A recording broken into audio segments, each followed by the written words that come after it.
video online. And if anybody has any, it was a foundational space shared by different constituents in our intellectual community. Associate Professor Nadia Davids recently quoted Doris Lessing, who said, "With a library, you are free, not confined to temporary political climates," as a reverie for the African Studies Library. As a student remarked on social media, for her, the library was a place of solace in the uproar of the Fallist movement and felt like a place of safety after the brutal murder of Uyenene Mrwetiana. For others, it was an early passage into the scholarly world where they may have once worked as assistant librarians, as students, when it was a short-loan reading center. For many, the reading room was a formative place of higher education, a space that shaped an encounter of esteemed and serious scholarly dispositions to books as a place of hallowed reading and note-taking. It concretized the idea of knowledge resources as precious, potent, and held in common. But for Black scholars and students, it could also be an alien, even colonial space that asserted a prescriptive culture of learning and knowing. It was a place where one had access to sometimes brutal, raw accounts of one's past, which in some suggested you were archived rather than a full agent in and of the archive. And in the reading room, that knowledge had to be appreciated in complete silence and alone. Going forward, the African Studies Library will be a contested space of clashing perceptions and claims and knowledge exchange. Relation of the African Studies Library you sit with, it was a cradle of the University of Cape Town's institutional memory and intellectual culture. It holds a sacred repository of South African cultural heritage and is a store of invaluable, irreplaceable African knowledge. Fragile and fraught, the library and its archive is ours to cherish and mourn. It will be a long time still until we may return to the long tables of the reading room. The requisition slips are cinders and ash.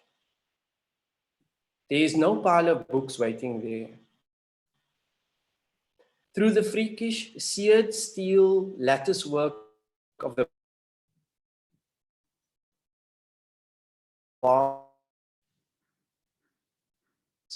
here we gather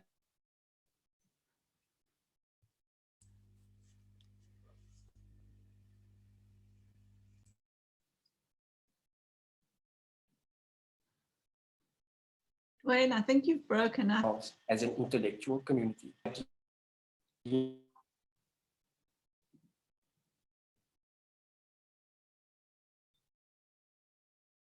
Are others also experiencing a problem with Dwayne's sound feed? Yes. Yes. Can I suggest that everyone switches off their videos and sees if that helps at the moment?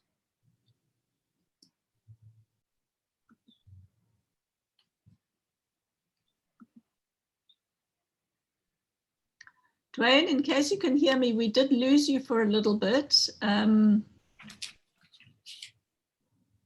And we've all switched off our videos so that I think we've lost Dwayne altogether. Is that correct?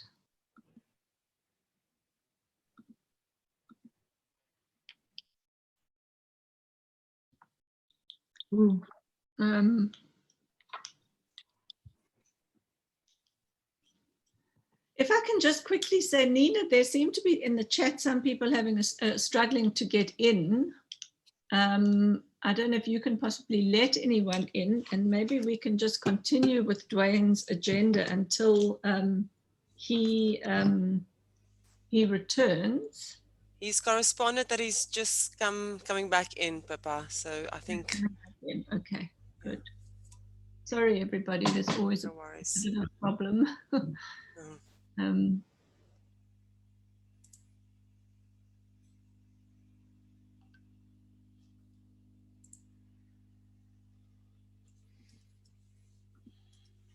Okay, it seems like he's having problems, Pippa. So if you might want to just continue on with the program, hopefully he'll be back with us soon. Okay, so do you have the agenda with you there, Nina?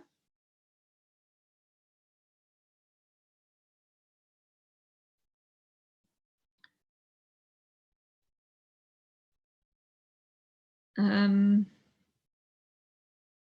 Okay, next on the there's agenda, Gwen, you're back there. I see you're back. Your sound is off. I was So just I just pick up the agenda. I think we lost your last few sentences. I was just saying that shortly we'll have an input from the Dean of Humanities, Professor Shozi Kezi. We will then have an input from UCT Libraries, not directly, but we have some reports that we can provide to our community here from special collections, as well as some of the other collections. And then Professor Pippa Scottness from the CCA will then give an input about the state of the Bleak and Lloyd archives. We were hoping to get an input from African Studies, but Professor Lungisile Nsebeza is not available, but sends his regards. So then we will open up for some reflections from Professor Carolyn Hamilton from Archive and Public Culture, the Archive and Public Culture Research Initiative, after which we'll open up for some more reflections and some questions from our community. So is the dean present in our meeting? Because then we can allow our dean to come online. And yeah. Hi, Shozi. Thank you so much for being here today. It's so important that you're here, and we really appreciate your presence in our meeting today. Thanks for being here. Thanks, Dwayne. Good afternoon, colleagues. I'm Chose. I'm the Dean of Humanities.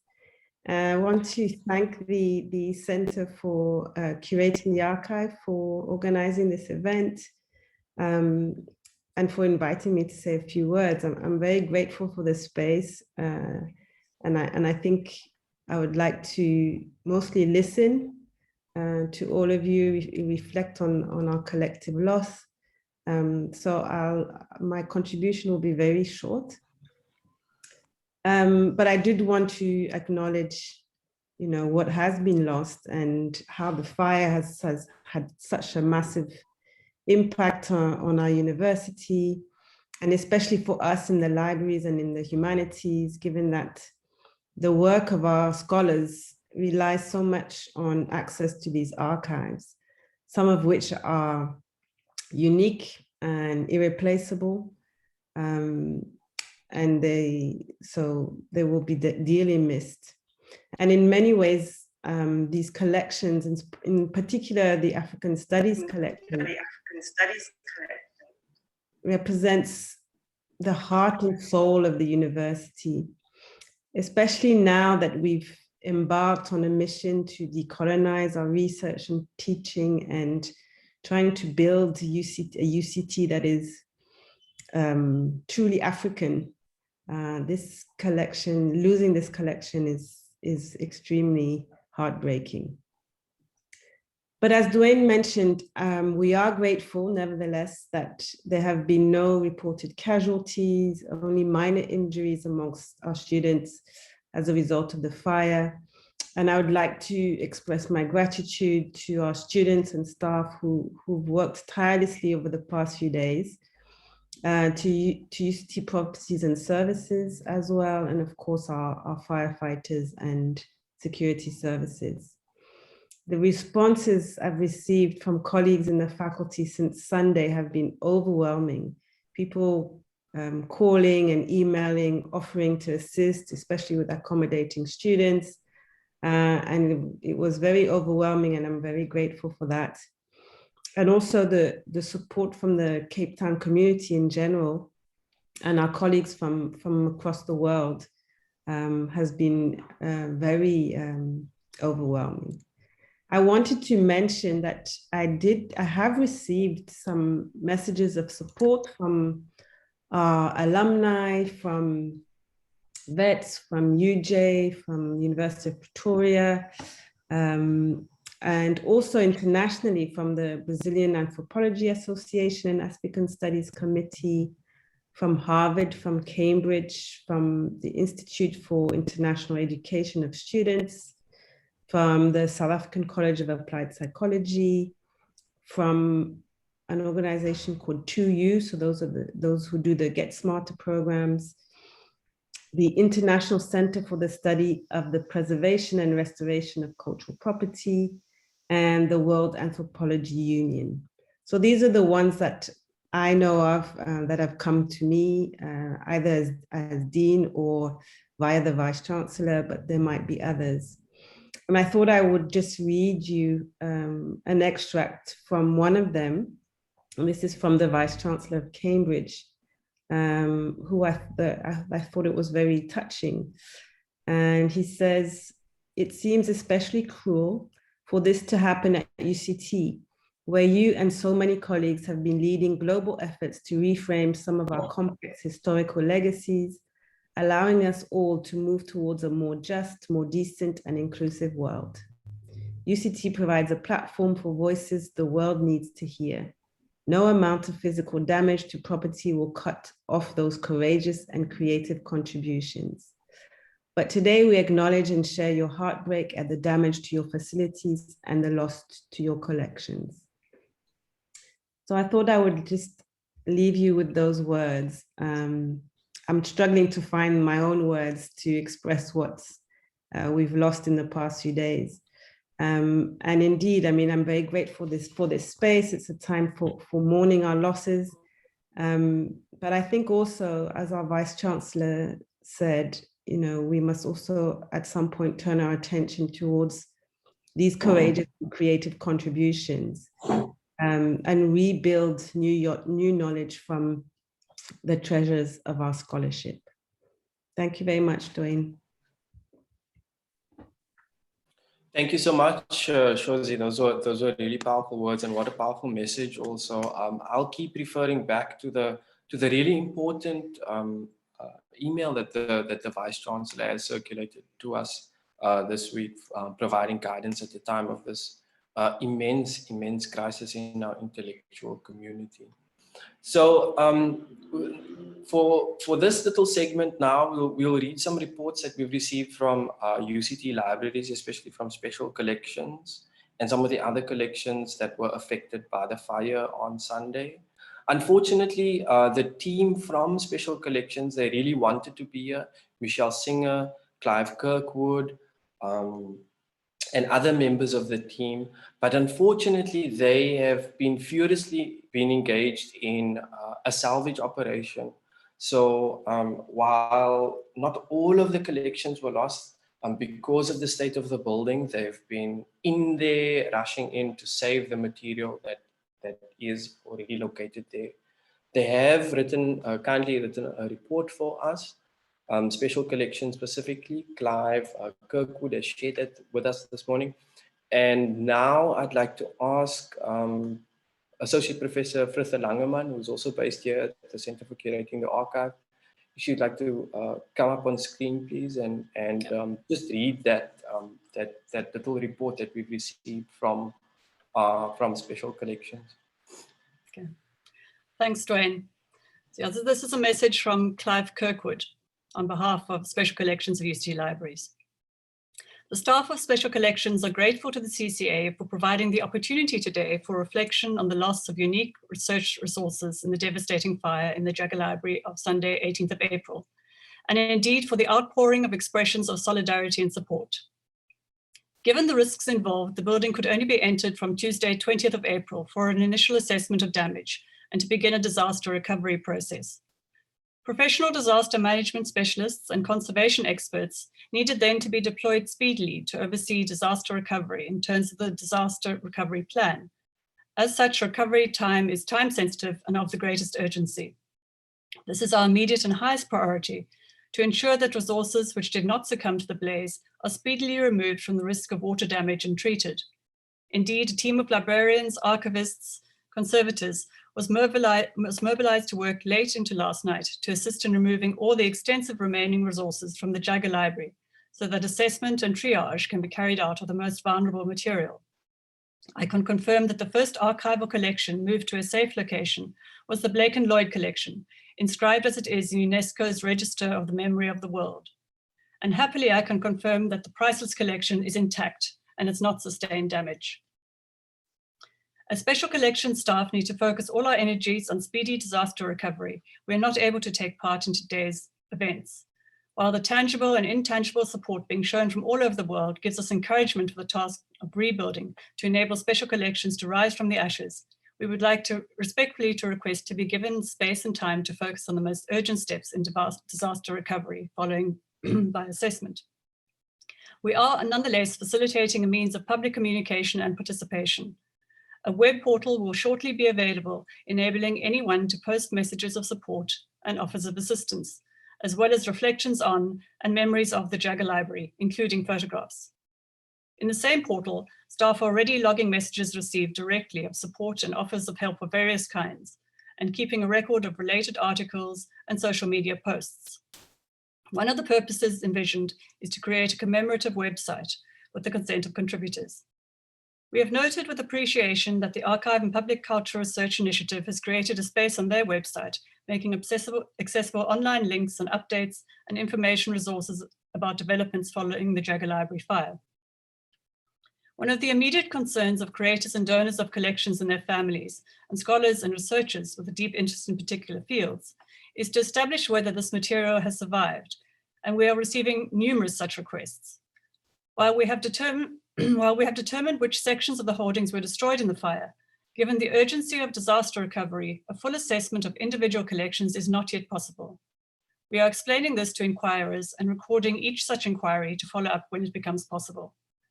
The protocol that will be followed in such inquiries is that status reports will, in the first instance, be made available to the creator and donor or their families. A generic email address is available for status inquiries or related communications. This is lib.jagger@uct.ac.za. We are aware of initiatives that are seeking to gather information on copies of material in special collections that researchers may have made or could contribute. We welcome the willingness of the research community to be involved and contribute, but we do have some concerns. The recovery and assessment process would need to take place before the gaps in the holdings are determined. Coordination of such a replacement digital resource would need a project in its own right, and it is uncertain whether the contents and structure of the information being gathered would in fact be adequate. We will therefore seek to make contact and engage with such initiatives. An email from the Vice-Chancellor's desk of 21st of April, recognizing the loss of the Jagger Reading Room, provided a synoptic overview of the extent of the destruction and the areas that may be affected by residual water damage. While we mourn the loss and damage of such material, some of which is irreplaceable, I am also able to convey more positive news that it has been established in the past day or two. And this is that overall, the degree of destruction and water damage is not as great as we had feared watching the conflagration. Some library storage areas adjacent to the reading room were not penetrated by the fire, nor were the largest storage areas in the two basements and interspace levels of the building. Much water did seep through the basement levels to settle at the lowest level and had to be pumped out. This is the area in which the audiovisual and contemporary photographic archives are stored. Inevitably, there will be a degree of water damage in particular collections, which we're urgently seeking to mitigate. A particular concern is collections of archival drawings. We are hopeful, however, that overall a much higher percentage of the unique collections of audiovisual and photographic archives, as well as paper-based manuscripts, will remain undamaged. The African Studies book stock that we think was not affected by the fire includes a large bookstore housing most of the books catalogued as Afrikaans literature, African literature and history. There has, however, been extensive water damage, and due to the location of this book stock directly behind the Jagger Reading Room, we have not been able to gain access and assess. The area of the library where the art and architecture and English literature books were shelved was undamaged by the fire and has not had water damage, but we do need to remove it from the building as soon as possible. This area also housed some of the oldest government publications. Also remaining unscathed are the full holdings of the South African and African periodicals. The rare books section too may have suffered less or minimal water damage, but will have to be removed from the basement store as a matter of urgency to prevent any damage. In establishing a full picture of the loss and survival within the holdings, we should mention that in addition to the Jagger Library, Special Collections maintain several off-site archival storage rooms, which both primary and published materials are housed, and these are unaffected. This includes the holding of older, often rare, African studies books, as well as pamphlets that are considered archival in nature, the entire hard copy thesis collection of UCT, the back issues of the newspaper titles that Special Collections retains either permanently or for a 5-year timeframe, and some government publications. Collectively, these stores also house some 60% of the paper-based manuscript archival holdings. However, it is so that the most heavily used and precious Special Collections holdings are or were kept in the Jagger Library. The destruction caused by the fire to the reading room that was beautifully restored in 2012 and surrounding staff spaces and galleries was total, including the original furnishings from the 1930s, the modern equipment and computers. Some of the losses of information resources are irreparable. As an archivist, I am distressed by the loss of the institutional records related to the donation and administrative history each individual archival collection. A database recording of the essential information had fortunately nearly been completed. Archival collections that my colleagues and I were had completed processing at home under lockdown and had recently returned to the library were destroyed or damaged. Nevertheless, it is a great consolation that a substantial part of the overall holdings remain unscathed. UCT Libraries is encouraged and strengthened by the support shown to enable us to embark on the tasks of recovery, assessment, and rebuilding of the Special Collections to fulfill its mission as a leading repository of African research resources. Thank you. Thank you so much, Frissa, for reading that report from Clive Kirkwood from the Special Collections. A hopeful report. It's not all doom and gloom. Many of our most precious collections have been saved, and that is something that we can hold on to. In the coming days, we will see if we can publish, we'll speak to Clive and we'll see if we can publish that report in full, either on the APC website or on the website of the CCA, or perhaps on both websites. But we have to liaise with Special Collections first about how and where that information will be published. As was made apparent in the report, a website will, a special link and website will be made available for the exchange of knowledge and information about what has been lost, what is available, and that will be made available on the Archive and Public Culture website, as well as the university website itself as well. We've also received a report from the Bowlers collection, I understand. Nina, would you like to come up on screen and perhaps just a report back from what you've heard from the Bowlers collection? Hi, so yes, I was just in contact with Dr. Cornelia Clark, who's the curator and collection manager of the Bowlers Herbarium and the Bowlers Library, which is situated in the Pearson building, which also burned on Sunday. To give just some brief, those of you who are not familiar with the Bowlers collection and library, I mean, it's the oldest functioning herbarium in South Africa. It's got about 320,000 specimens, of which 11,500 are type specimens, mostly Cape Flora. And the Bowlers Library has a large collection of botanical literature and also treasures such as 17th century botanical drawings that is kept there. Cornelia has corresponded, so I just want to say this, the last correspondence I had was on Wednesday morning email. We did ask her to attend, but she couldn't. But it seems that miraculously the herbarium and the library escaped unscathed. There is some water on the herb floors apparently, but they are working in terms of addressing that. I think there's potentially problems with air conditioning, but as of Wednesday, they were very much busy, hands-on, trying to secure everything they can and work with just securing the collection. And yeah, that's at this stage all I've got. So don't necessarily quote me on this. This is unfortunately all I've got in terms of that collection, but it does seem positive at this stage.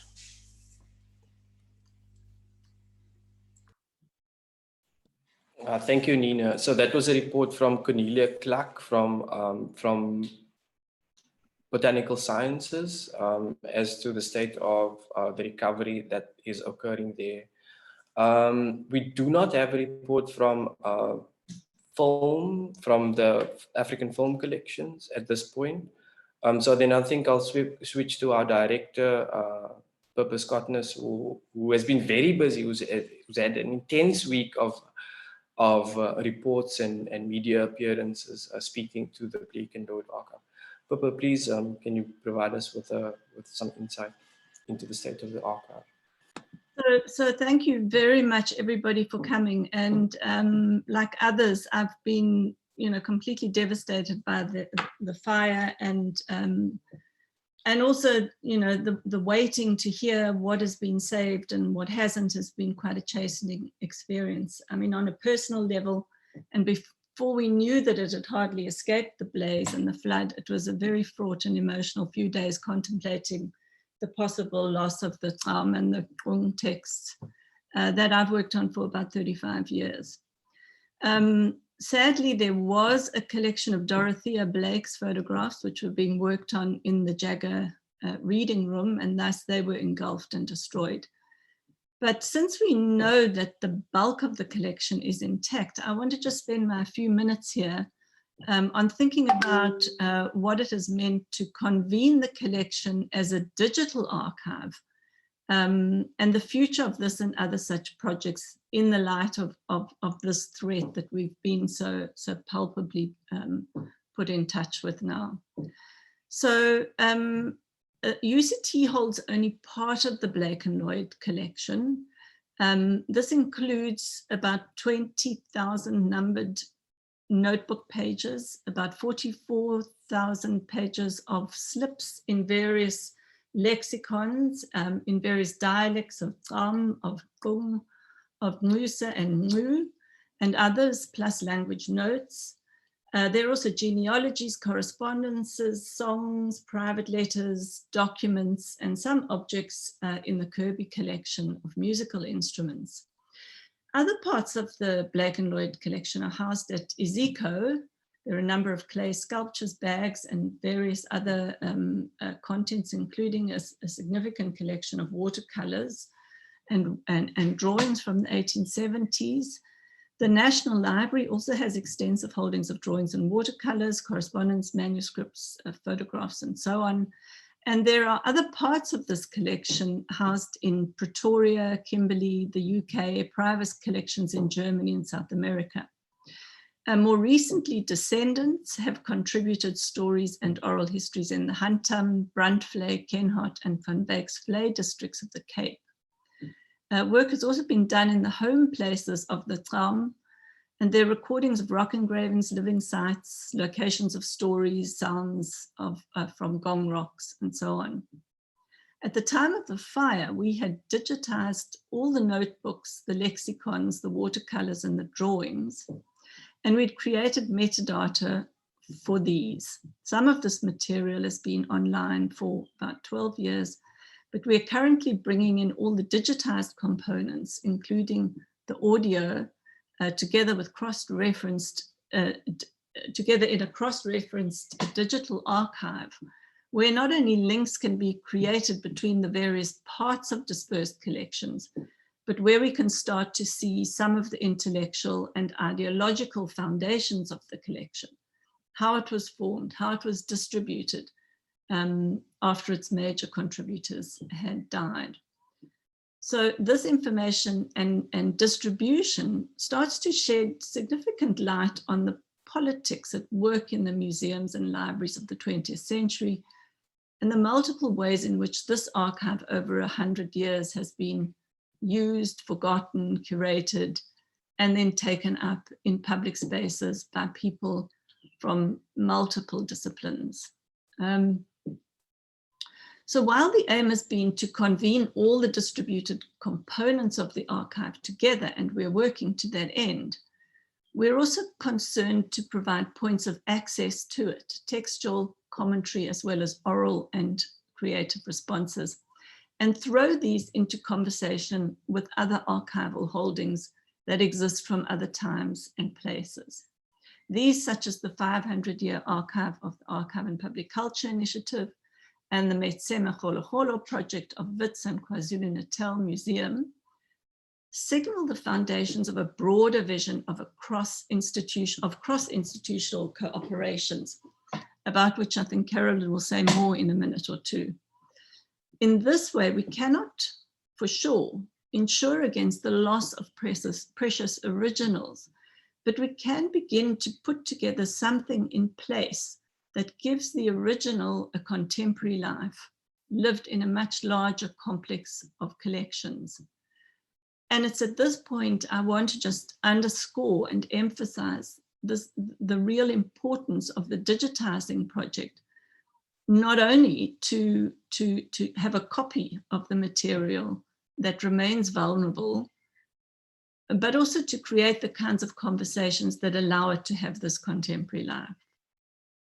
And then I just want to end by drawing attention to one of the dictionary slips in one of the boxes in the basement of the library that has been saved. It records a phrase for dreaming backwards.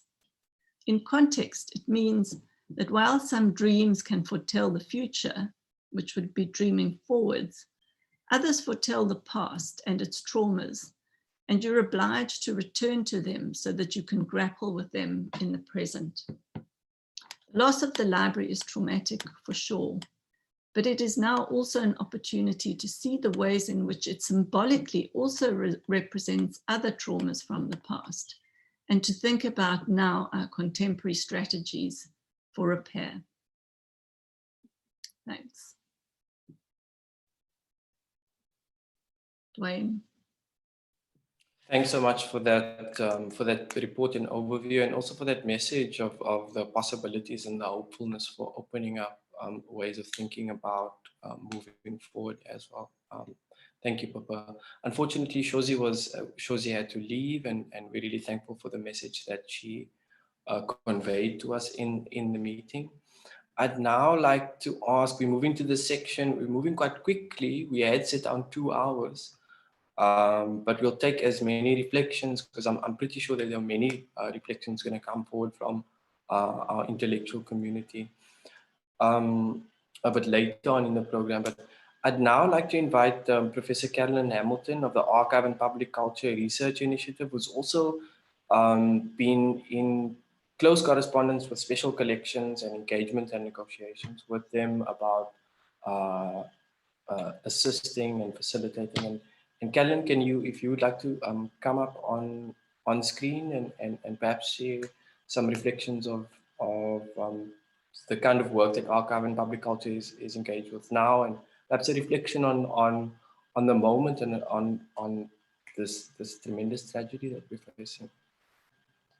Thanks very much, Dwayne. Look, a lot of what I would have said has already been covered by various others, so I'm going to just try and not repeat too much and perhaps add a couple points to the discussion. First of all, it's obvious that there is going to be a concentrated effort on salvage, and that there's a lot to salvage, and that's good news.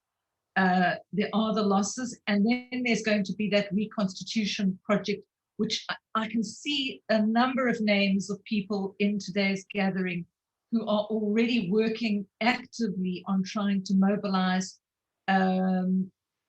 ways of being able to get a register of what is available for reconstitution. And that's about soliciting copies from researchers which might be held anywhere in the world. It's a reconvening effort. And I'm going to come back to the question of copies towards the end. I kind of endorse the line of the way the line of discussion has gone now, which is to say, whilst we have all that work and all this tragedy, this really is an opportunity for rethinking the archival project. And I think it's a rethinking that has been sort of incipient and now has to come to the fore. We have to take advantage of 21st century thinking and opportunities, obviously centered on a digital future. But as has already been mentioned, the historical collections were saturated with almost two centuries of historical legacies. In part, that's their value and their problem. And we've got an opening here, I think, to value the collections, but in digital form to open them up to new energies and to decolonial imperatives. The digital format enables this. It opens the collections up to experiments in a way that precious originals are not easily available. Experiments in recuration and rethinking. I think that the digital formats enable an archival commons that I think we have to put at the center of any effort. It's an imperative. A digital archival commons wouldn't simply be an opportunity to replace what's there, but to convene new collections of old items. Now, as Pippa mentioned, that scattered Blake and Lloyd archive, and certainly the work that we do in the 500-year archive, is to understand that certain things have been consigned away out of sight or framed in such a way that they're not available archivally.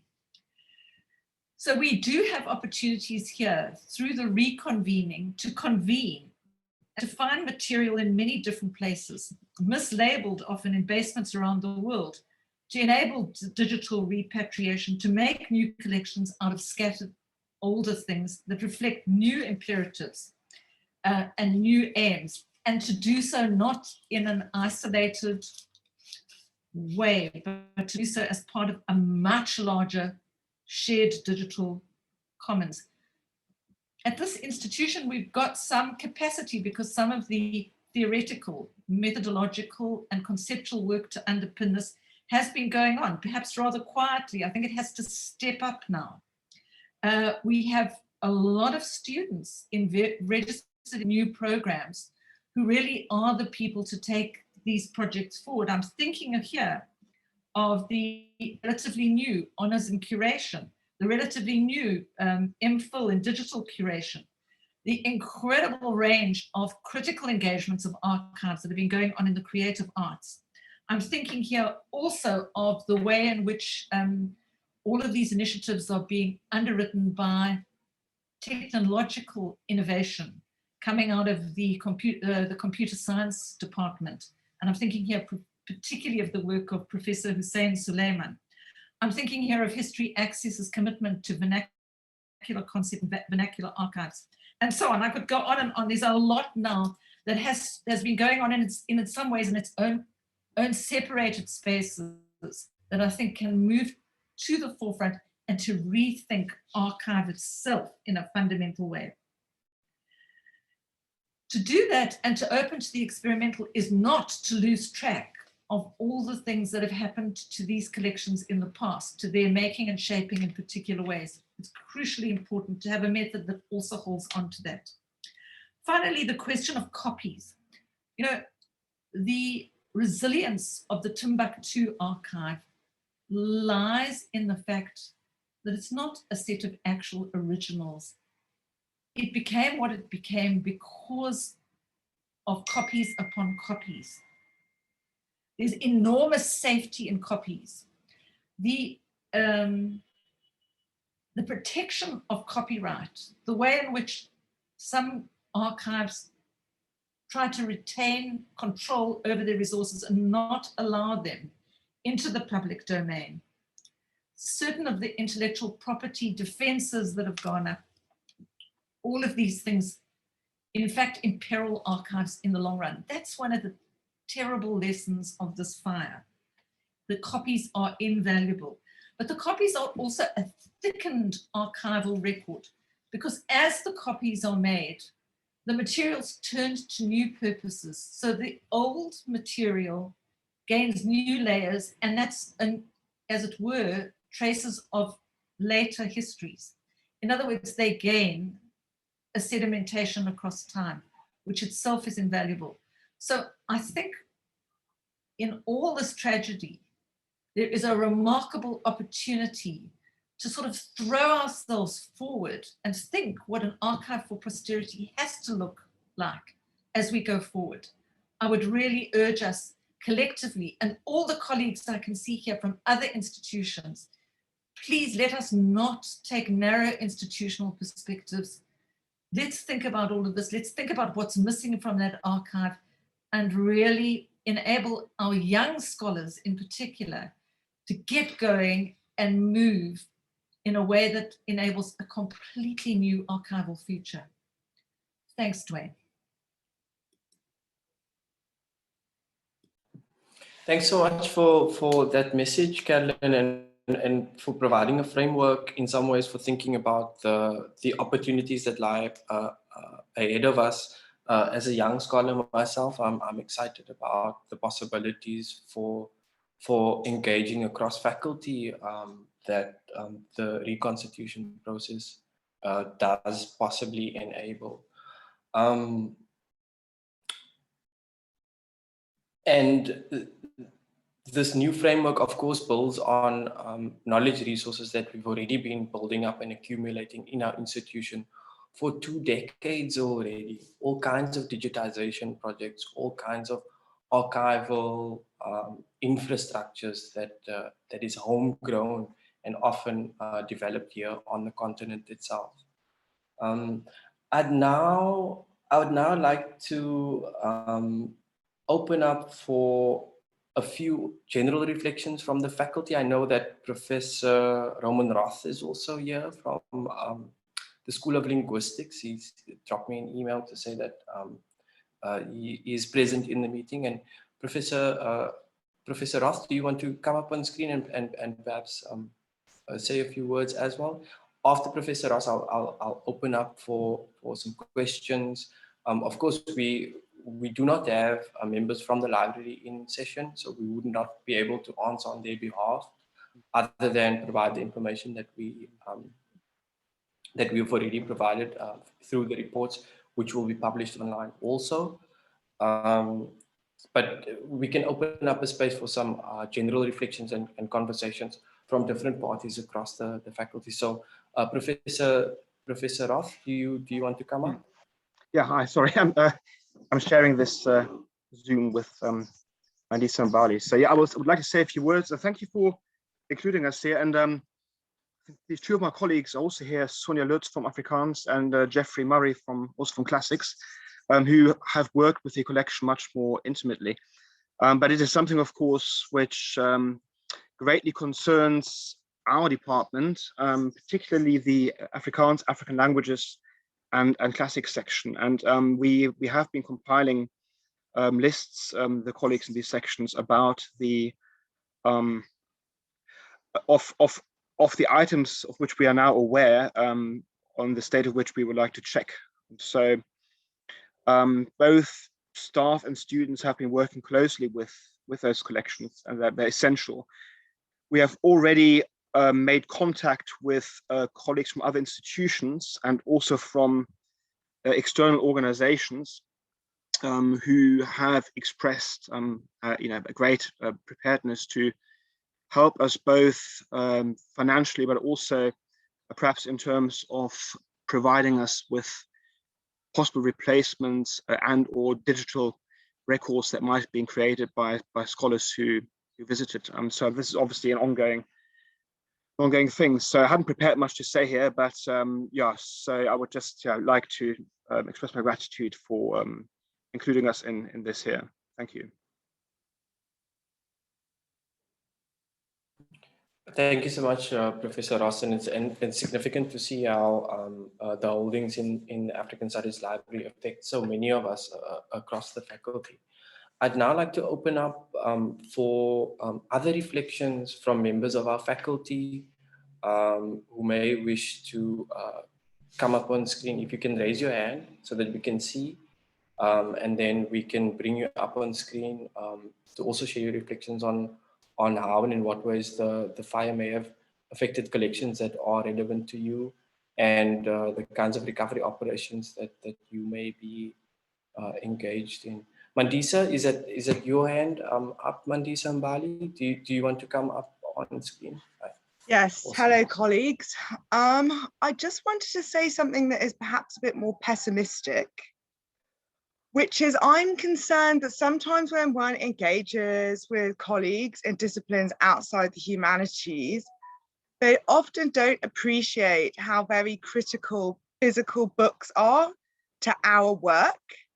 And what I'm concerned about also that I've been raising within the institution is that I want transparency on the university's insurance of the physical books and the physical archival holdings, and that we need to have a lot of input into how those monies are spent. So in particular, I'm keen for us to go through rare books and Africana book dealers to see if we can replace some of the items, but furthermore, in addition to which, to rebuild with analogous old materials that may well be able to assist us in answering our research questions. So I don't just want, you know, this to be linked to austerity measures, which are common in our sector, whereby books are devalued. They're fundamental to our work in the humanities. That's all I had to say.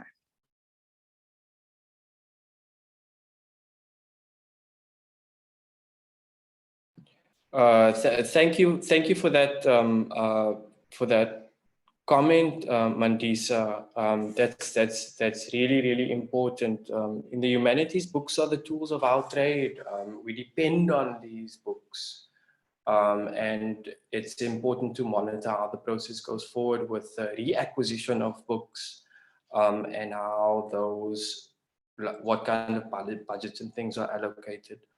It's a time of great flux, and these important issues are things that we have to keep our eyes open towards.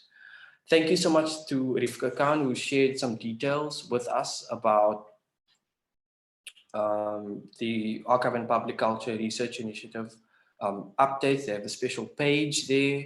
Earlier on, we heard a report read out by Professor Frithe Langeman from Special Collections, and Special Collections said that there will be a special link made available on the website of UCT Libraries, with also providing you with more information. So there is a hustle for the provision of information taking place at this time. So that's really good to see, and this is happening at different spheres in our faculty. Please raise your hands, members of faculty. I did try and reach out to colleagues in African studies as well, but Professor Lugisile Nzebeza, who I tried to reach out to, was really busy. So if there's someone from African studies who would like to come up on screen and share with us about their experience of this week, and how and in what ways they're engaging with the loss of this tragic loss of our archive, and or other members of our faculty who do want to come up and share. I also want to open an invitation to some of our alumni and emeritus professors who are perhaps experiencing and engaging with this tragedy from afar, and if they want to make inputs as to how and in what ways they are plugging in and engaging with the UCT community at this time. So please raise your hand, and then we can bring you up on screen, and you can share with us.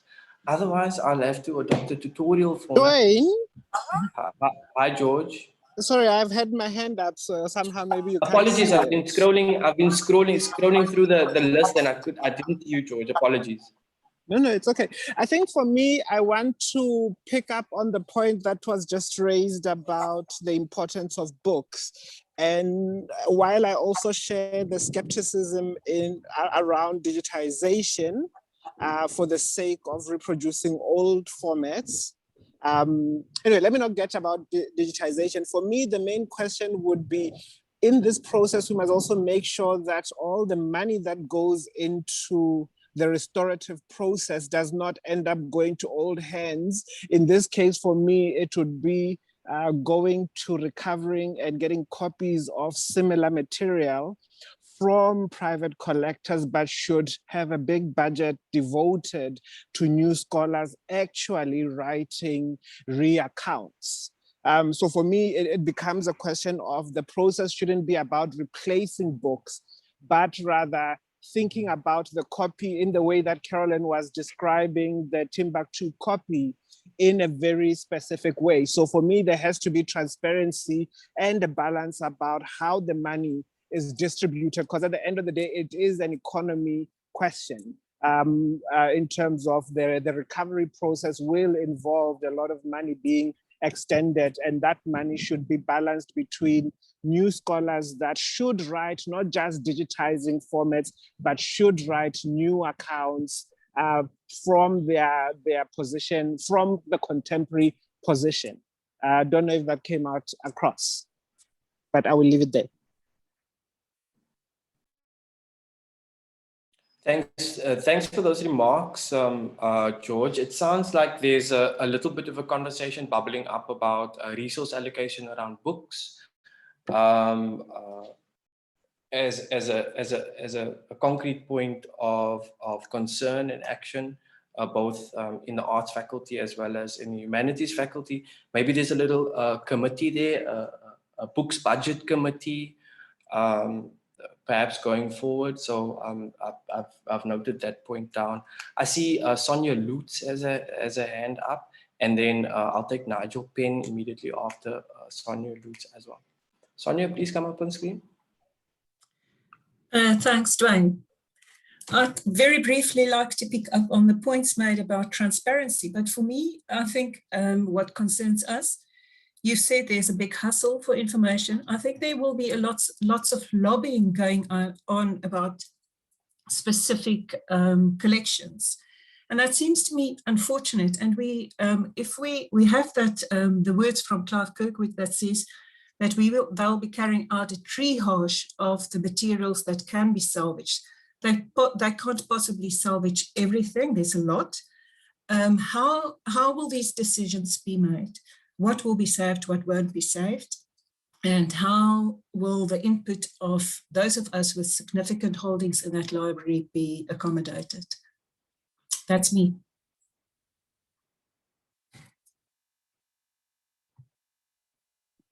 Thanks, Sonia. That's also really important questions about the crucial questions about what gets held and what gets lost and left out. I know there is a process, there is an archival term for that, for the management of the growth of an archive, and now some seriously difficult questions are going to be asked, and so there needs to be a little bit of clarity about that process, as exactly what kinds of information is selected and what kinds of, and an open process of participation, perhaps. Absolutely. As well. Thank you so much, Sonia. So now I'd like to invite Nigel Penn to come up and thank you. Comments. Thank you, colleagues and friends, and for all who've been working so hard to salvage something. I was on campus this morning and walked down University Avenue and looked up at the African Studies Library, over which is hanging a huge crane, busy doing what cranes do, in this case, I think removing the roof timbers, etc. And my plea really is that,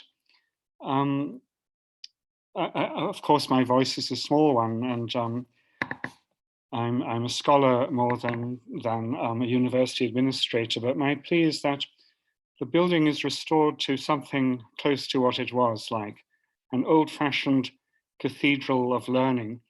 I used to love going into the African Studies reading room because it was, as the Dean said earlier, the heart and soul of the campus for me. It was a refuge. It was a place where you could walk the book-lined galleries and smell the old leather bindings of the volumes. It was a place where you could sit down and look at the newspapers and the latest journal articles. It was a place conducive to studying and research, and perhaps the very nicest place on campus. There isn't anywhere else like it on campus. That was the best place on campus, which makes it so cruel that it seems to have been singled out for ultimate destruction. There must be some significance in that. Perhaps it was singled out for ultimate destruction because it was the best. So my plea is that we try and restore the fabric of the building, the integrity of that building. And all our talk about digitization and exciting scholarly activities, there's also the work of preservation, which I hope the university can attend to. Thank you. Thank you for that really important point, Nigel. I think I remarked upon that in my introductory statement also, that the African Studies Library, the Jagger Reading Room, was a kind of, yeah, it was the cradle of our institutional memory, and yeah, an important site for our institutional culture. It was the model of the old school reading room as well. And it's the place you think of when you think about UCT libraries. It really was the epitome. It had a very particular aesthetics that inculcated a particular way and a kind of set of ways of thinking about how knowledge is accessed, consumed, and who knowledge is also for. I think going forward, the aesthetics of our learning spaces will also come into question as to how and in what ways they function and what learning cultures they actually reference as we move forward. It's a really important question, architecture and the aesthetics of our learning spaces, and the African Studies Library in particular. That will be an open question. Thank you, Solveig, for providing us with information, with a link in the chat box, building on the statement that was provided earlier on by Clive Kirkwood. I was wondering whether Paul Weinberg or either Professor Paul Weinberg or Professor Saul Dubois perhaps want to come up and share comments or perspectives on the situation, also looking from the outside in, perhaps.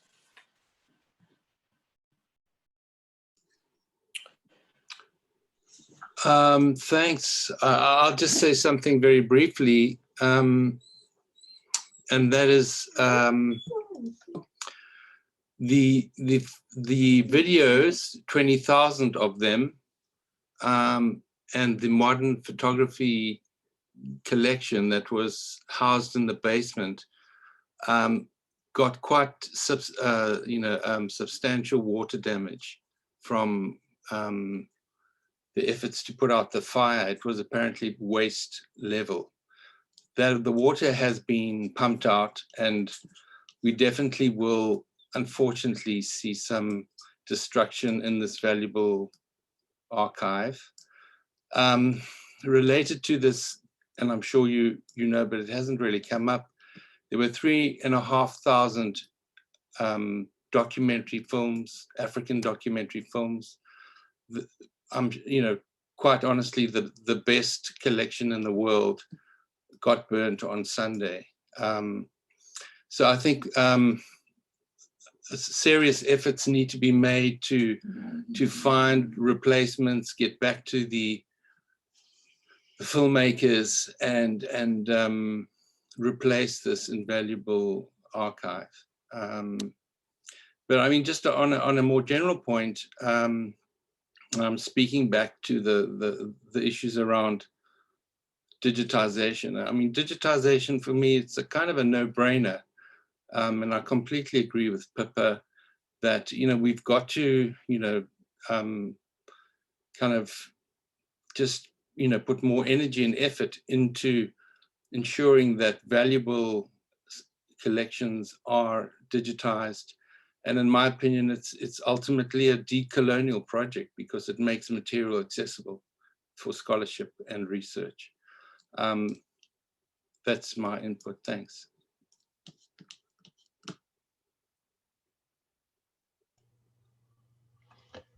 Thank you so much. Thank you so much, Paul, for turning our attention to the loss of our African film collection. I think in the report that was made available this week, it's something like 3,000 or 3,500 DVDs specifically that were lost.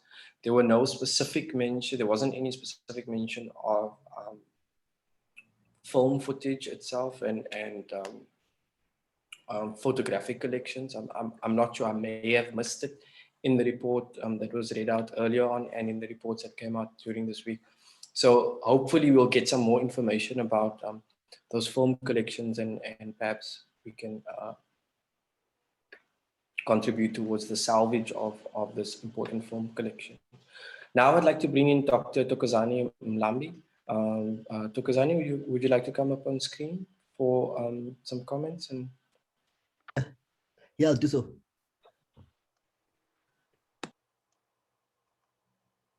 Yebo.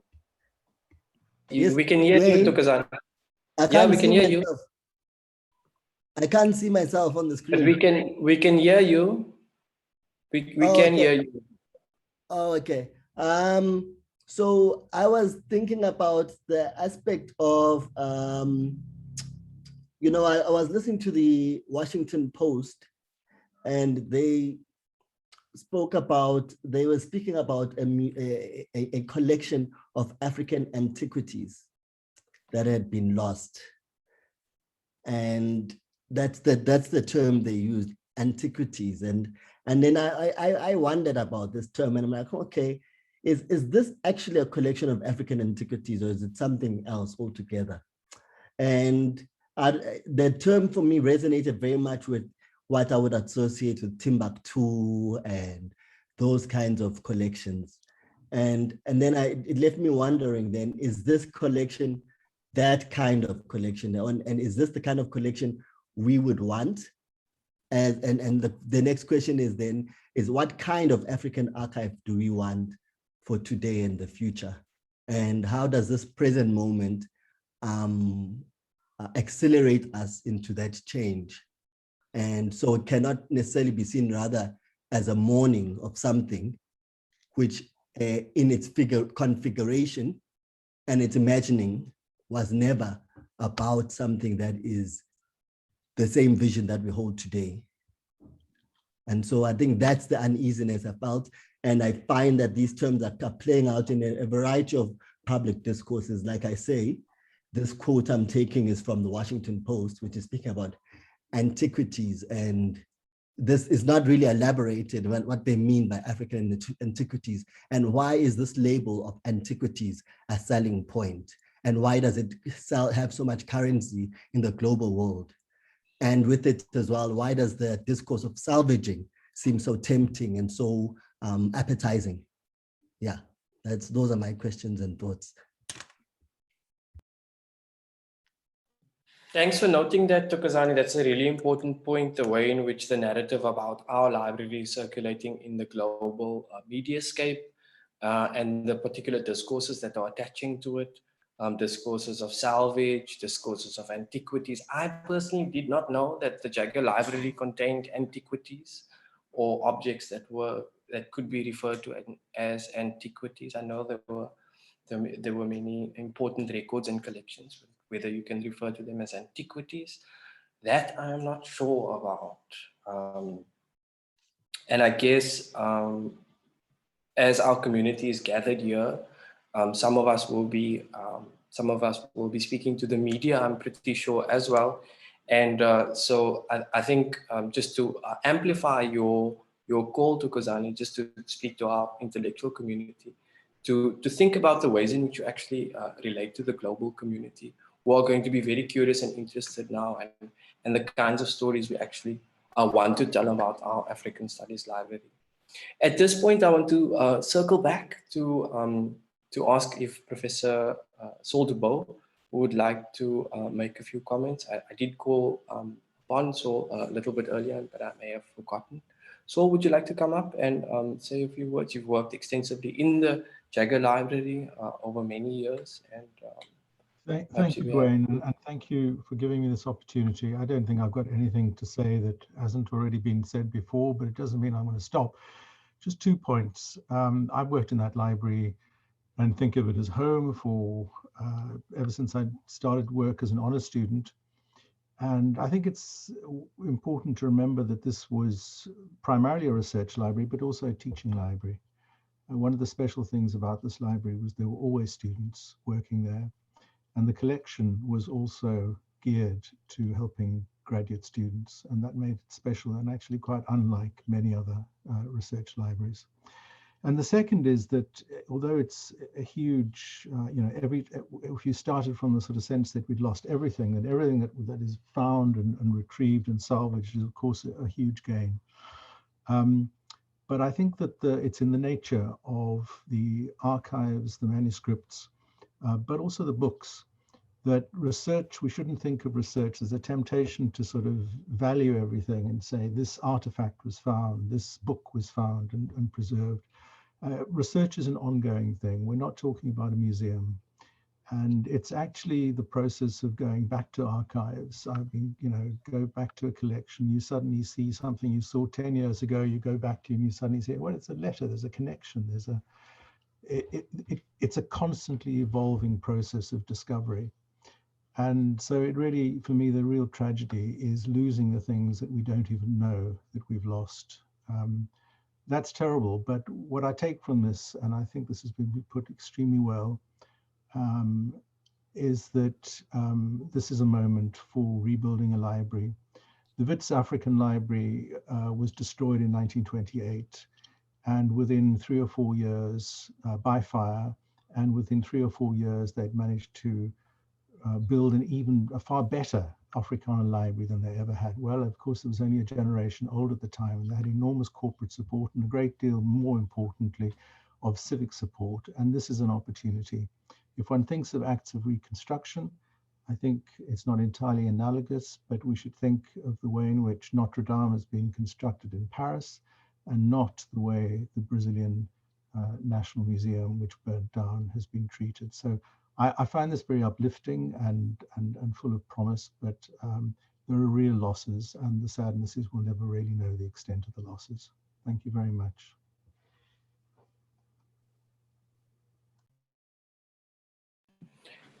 Thank you so much for your comments, Saul. I think what I take away from that is is the sense of fear about that which we did not even know that we had, that we lost in the collections. There's a scholarly tension concerning the drive in the world to want to know what was there, but also the impossibility of actually ever having a full grasp of what was available to us, and never fully appreciating what was lost. And that's such that's a heavy tension to sit with, to think about what occurred on Sunday. And sorry, yeah, Dwayne, sorry to interrupt. If I might just say one other thing, there is a lot of creative energy going on, clearly, in terms of raising awareness, but talking to people and talking to friends, I realize very few people, even my family and friends who know me disappearing into archives for months at a time, don't really understand what an archive is.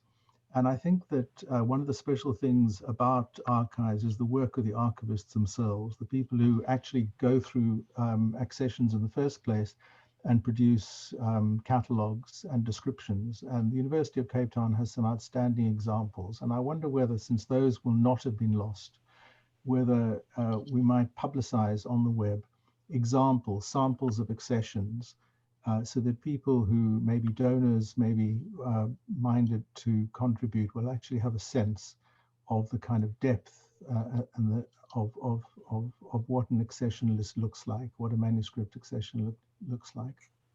Just a suggestion, but I won't say anything more. Thank you. Thanks for that point. I think Clive Kirkwood in his report did mention that making some of that information available to the donors and people who have made donations to the collections, that information would be made available to them, because there is a sense of uncertainty amongst the donor community, especially about what kinds of collections were handed in.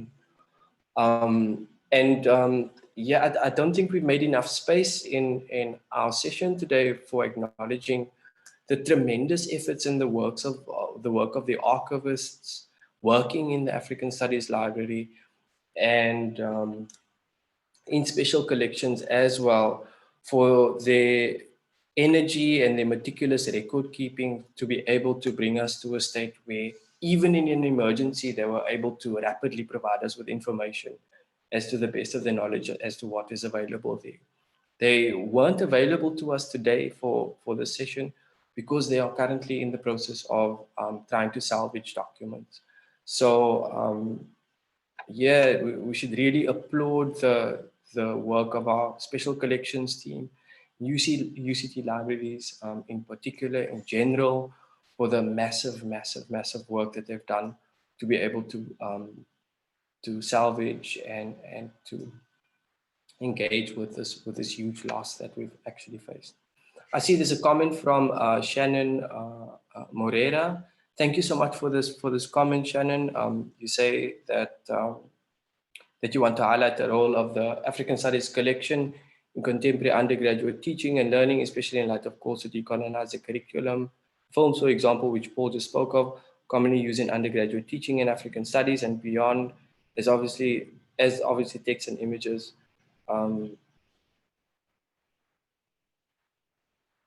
Okay, so yeah, the real significance and the importance of this collection for the transformation of the institution of UCT in general going forward.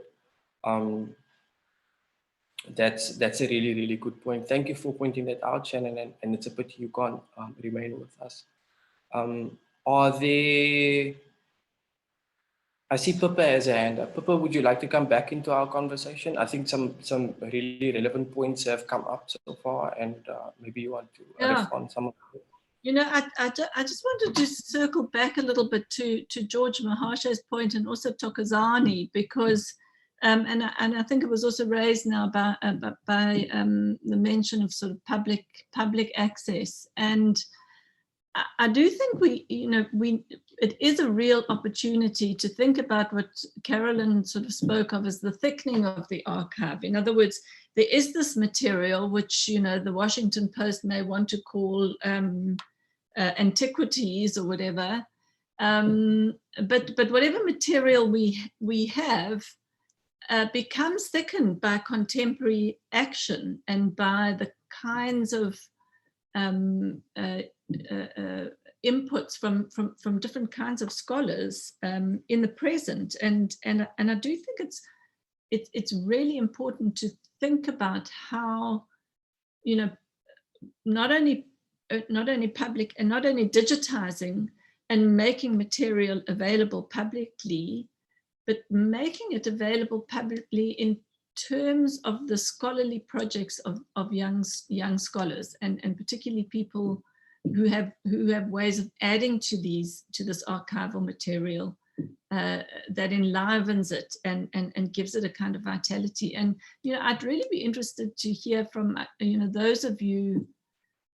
I think we have got some archivists from other parts of the world, or those of you who've engaged in archives, who may have some thoughts and ideas on how that takes place, and how how these archives can be animated in the present.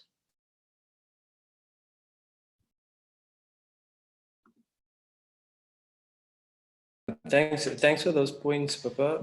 Much appreciated. Like the reanimation, the revivification of the archives that we already have available to us. I noticed it's been drawn to my attention that we have one or two guests who are from special collections here. They weren't necessarily on my list, and I would gladly like to open the floor for to perhaps Pusi Kangala or Sue Ogatrup to perhaps if you want to come up and say a few words, if you feel like you want to contribute to the conversation. Otherwise, please raise your hands. I think Tamar, did you have your hand up? You wanted to Yeah, make a thanks so contribution? much. Yeah, I can't see where to do this digitally, so I'm afraid I just, maybe I have done it, I don't know. Anyway, yes, thank you so much for this really important opportunity to share in the moment and think together. I'm a UCT alumnus. I'm a UCL art historian in London, now at STIA, so just for those of you who don't know me, worked in that library as well, like others, for many, many years. And I suppose this is in relation to George Mahashi's point and some of the other points. I wanted to just say that I think it's a false opposition between, on the one hand, salvage, on the other hand, new knowledge. It seems to me, for those of us who work in archives, and going back to Saul DeBeau's points, that the archive is this precious resource because we don't really know where it's going to go, and we don't know how new generations are going to repurpose those materials. And the tragedy of this is not only that we don't know what we've lost, but even when we know the stuff, whether they're compromised historical materials or whatever they are, the opportunities of new generations to make new meaning out of old objects and texts and records is so extraordinarily important.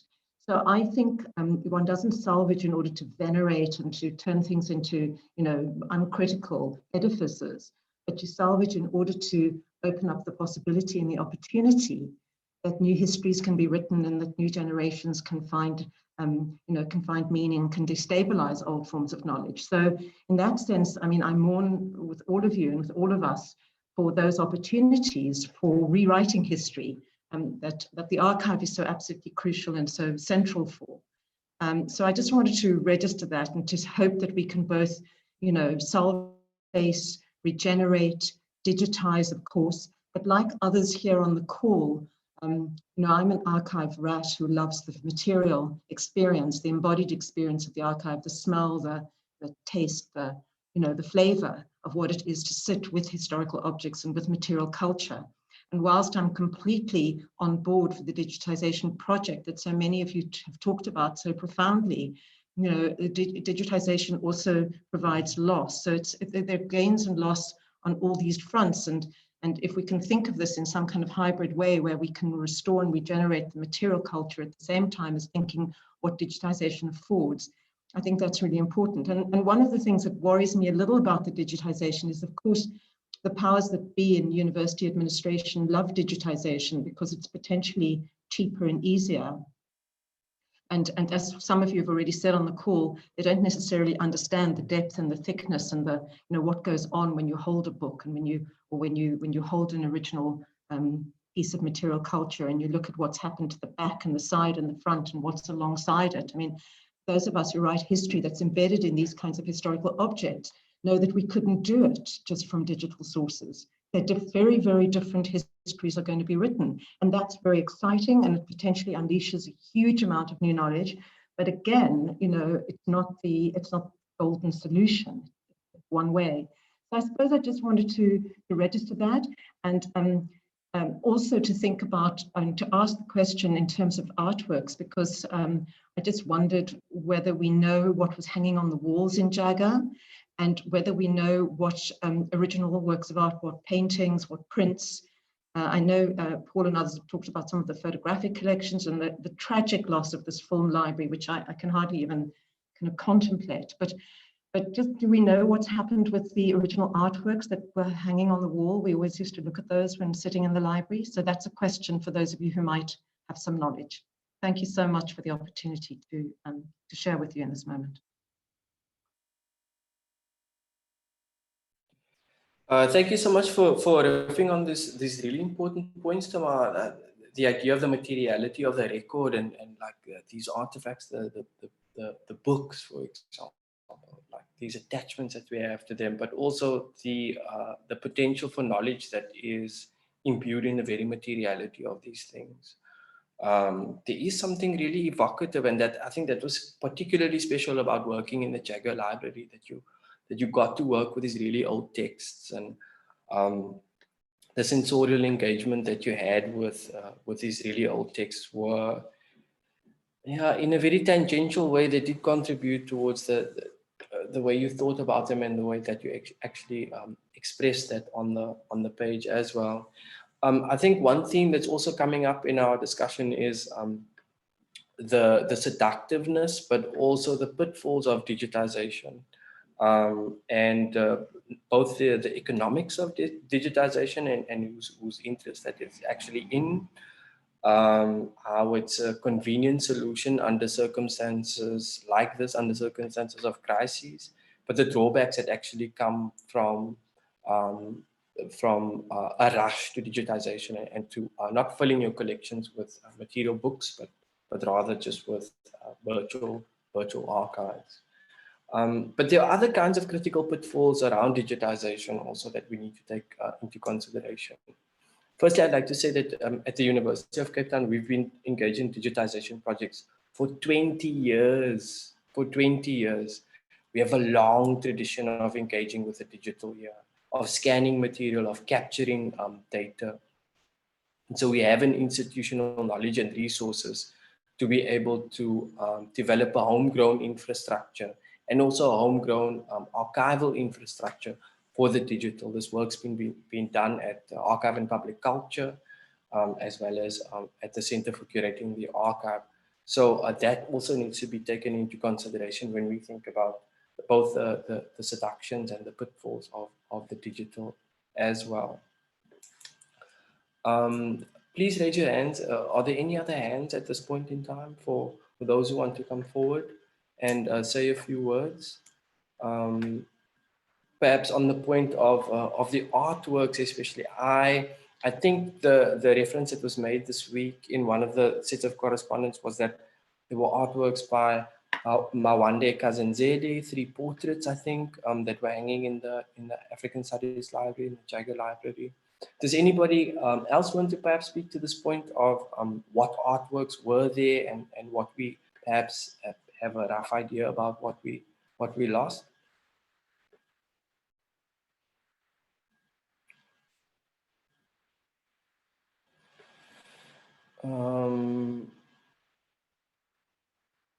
Joanne, would you like to come in? I think there's a discussion emerging about antiquities, a point that Tokozani raised earlier on, and that was referenced in I think it was a Wall Street Journal post. Joanne Bloch, would you like to come up and maybe just speak to us a little bit about that? Well, I just wrote it in the chat. There weren't actual, I wouldn't say there were actual antiquities, but there was a big object collection with all sorts of different kind of artifacts in it. And I worked with it for my PhD.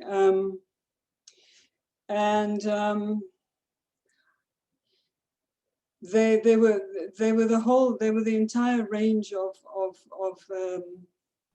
things, anything from the pen that the Queen Mother signed the visitors book in the library when she was given an honorary doctorate, to there were boxes of beadwork. There were a lot of objects in there, and I'm wondering if the library has said anything about whether they survived or didn't.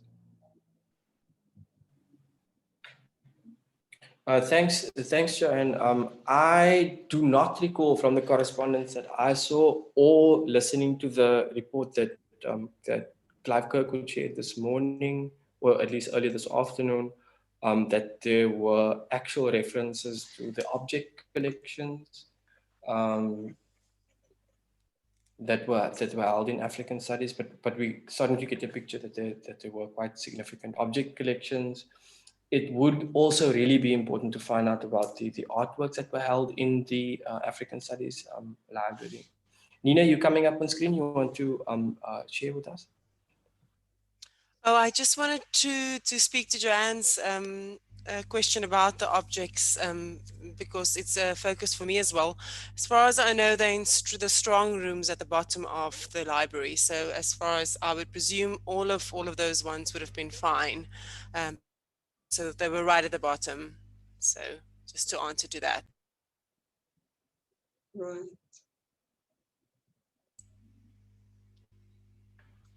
Thanks for clarity on that issue. I know that some people are having to leave our meeting, and I want to thank you for being here today, for attending this session. I hope it's really useful. And what's really been generative is this crossover and pollination and exchange, and that's really useful. We're also starting to see some of the crucial issues emerge for different members of our intellectual community as to what are matters of interest and concern going forward. Please raise your hand if you would like to enter the conversation and make a few points. We still have a little bit of time. It is a Friday afternoon. It was a little bit short notice, but it'd be wonderful to have a few more inputs, especially around the artworks. If you know about the artworks that were kept in the library, can perhaps speak to that. We can also keep the conversation going around questions of digitization as well.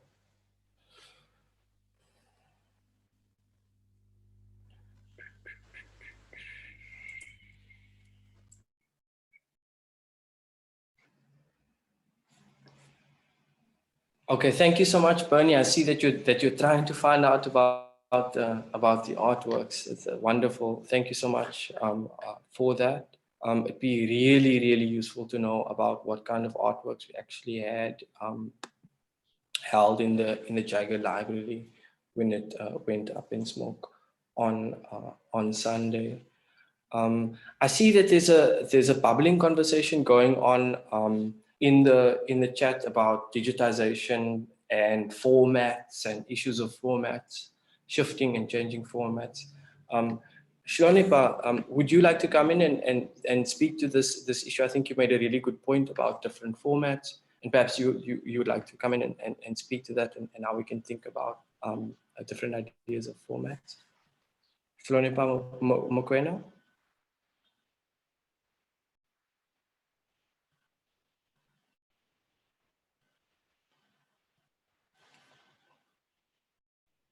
Mandisa, you want to come back into the conversation?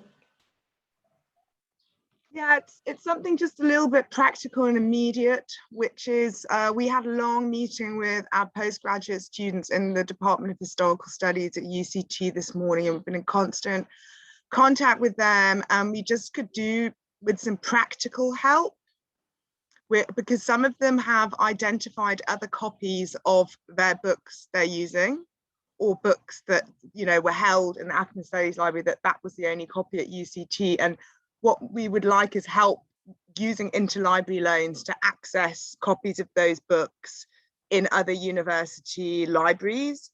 So I would like to, we can write to colleagues separately, but because of COVID-19 restrictions, a lot of interlibrary loans departments at different libraries have been functioning in ways that have been quite challenging in terms of accessing books through ILL.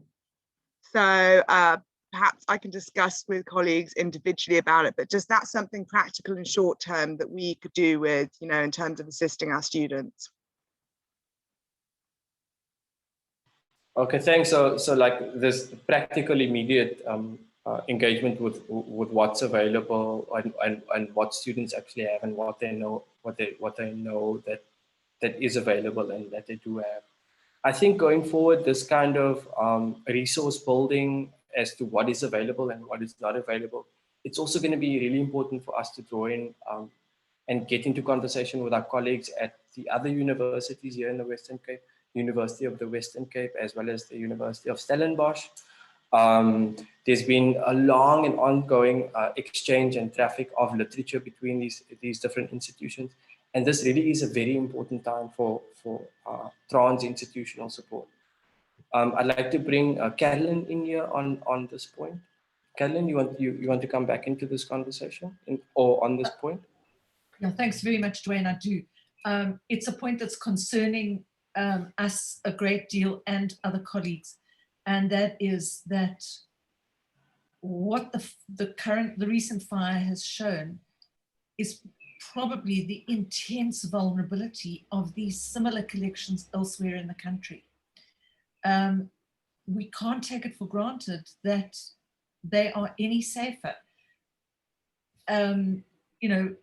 Yes, we may well have had decent fire doors and so on, but you know, it is something about the clarion call to step up and understand our responsibility to the future. And I think we have to deal with it collectively across the institutions and to think bigger and in a more common way. This really worries me. Thanks. Thank you for flagging the sense of the sense of concern and vulnerability of our archives, university archives more generally, Carolyn. I think one of the really frightening things about the library actually burning down, and especially a library like the Jagger Library, is precisely the sense of security that we invest in these institutions. And so when you see these frightening images, there's a fundamental disruption of a sense of security. And it's important to think about this and the significance of, not necessarily the significance, but the security of our archives. If this archive is not safe, then we can extend this to other archives as well.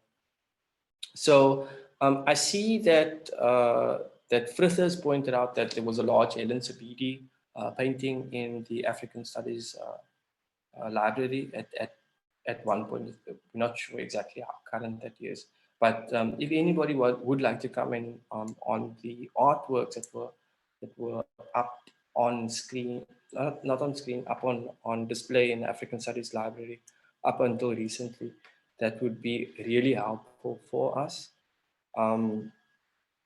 Please raise your hand if you would like to come into the conversation and share a couple points as to how we're thinking about moving forward and reconstituting our collections and the ways in which we can respond both in the near and more distant future to the challenges that we face.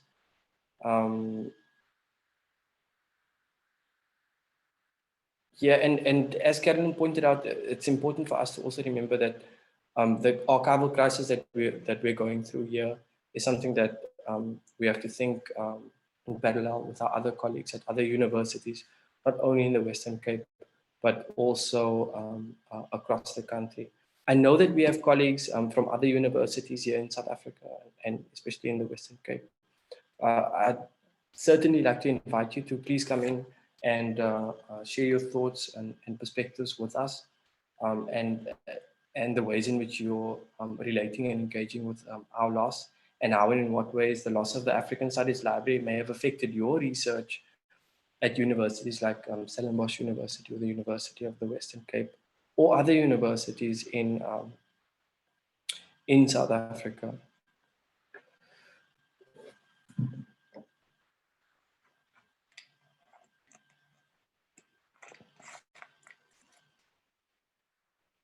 So please do raise your hands if you have any other points that you would like to contribute towards the discussion. I think so far it's been really substantive, both from the Center for Curating the Archive, providing an account of where we're at with what holdings were saved and what holdings have been digitized, and where we're at with that.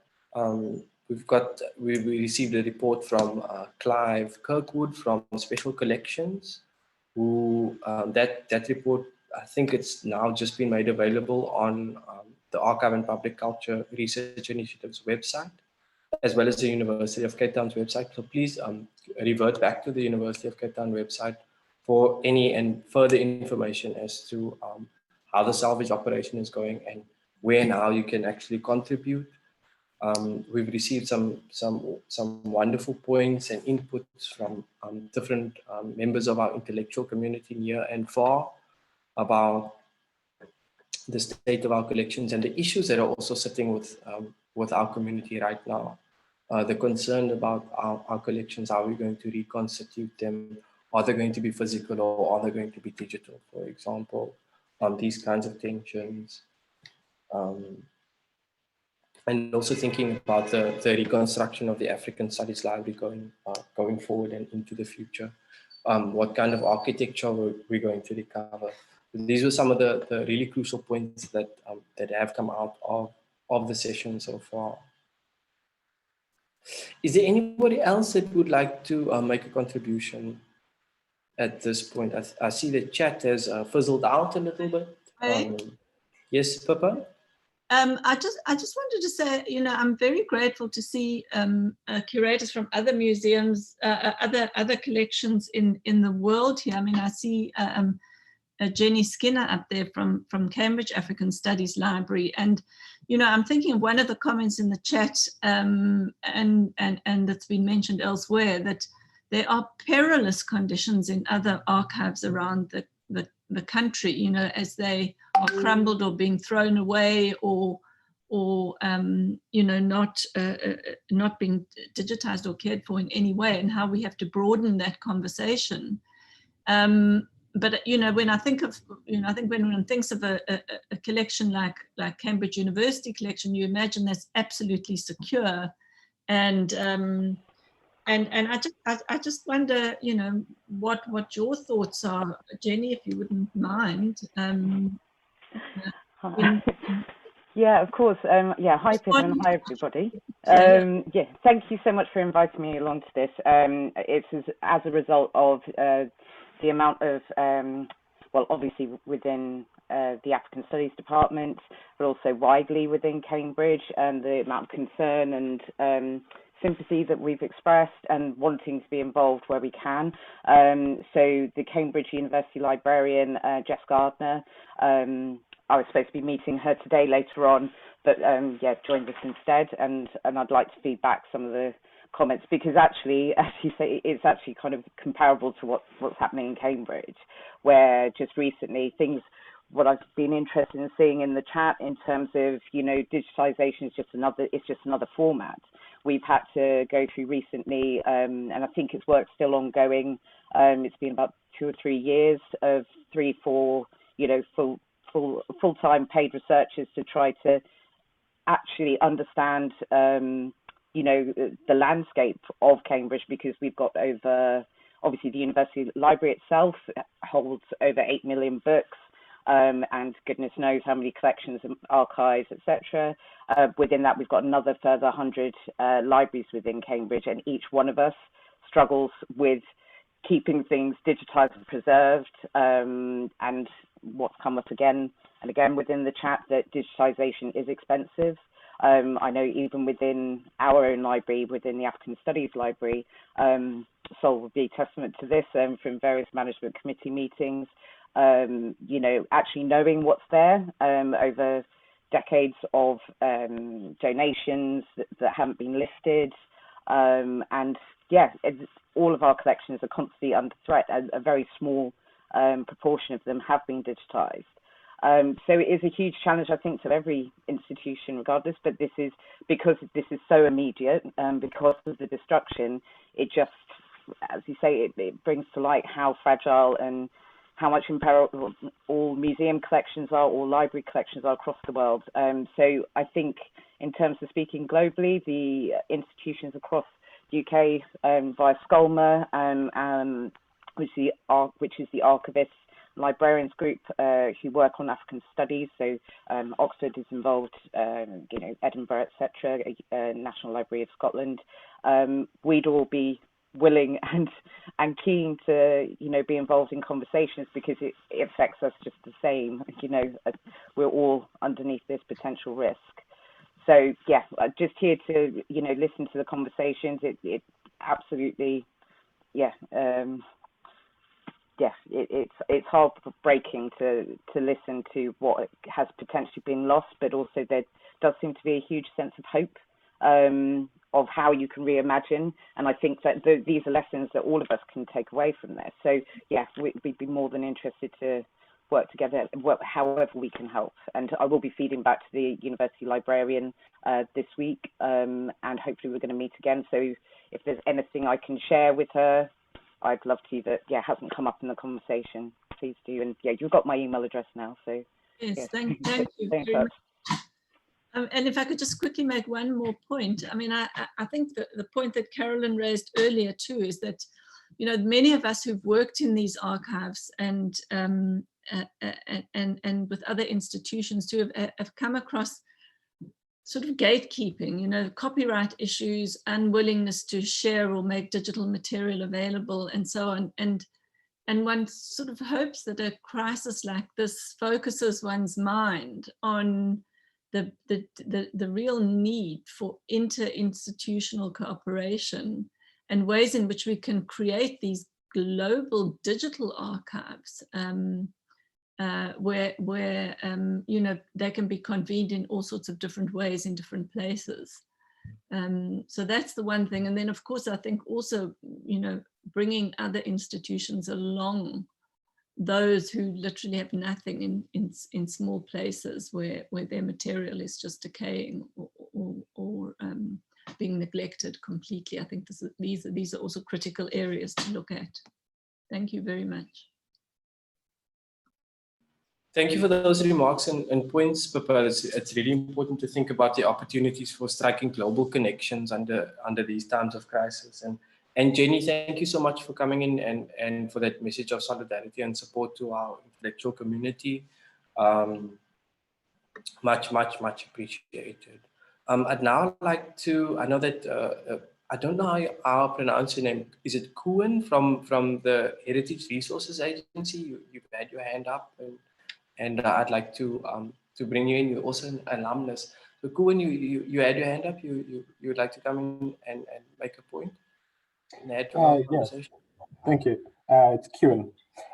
Yes, I'm a heritage officer with the Heritage Objects Unit at SARA, and I think, you know, the one thing that I think is important to take away from this is also, like we've been saying, the question of vulnerability of not only collections in libraries, but collections of heritage objects in museums around the country. And the importance of, first of all, having a comprehensive inventory. Now, of course, you know, UCT libraries will have a great inventory of, you know, the majority of the holdings, and they'll be, you know, be able to account for what is there and what has been lost. But, you know, with objects as well, we've had instances where we've had, you know, small local museums that have had fires as well, where, you know, we don't even know what was in there. You know, the curators of the museum didn't know what collections they had, what objects they had.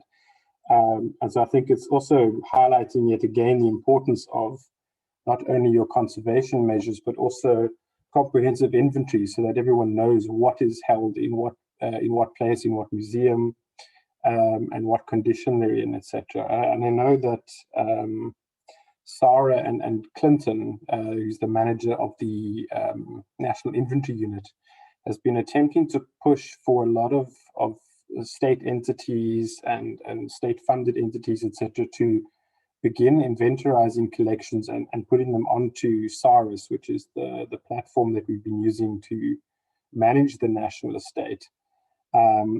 And I'm thinking that this would be a good opportunity again to reiterate that point to a lot of our stakeholders as well, and you know, to really sort of drive home, no matter how secure you think your collection might be, you know, there are always risks.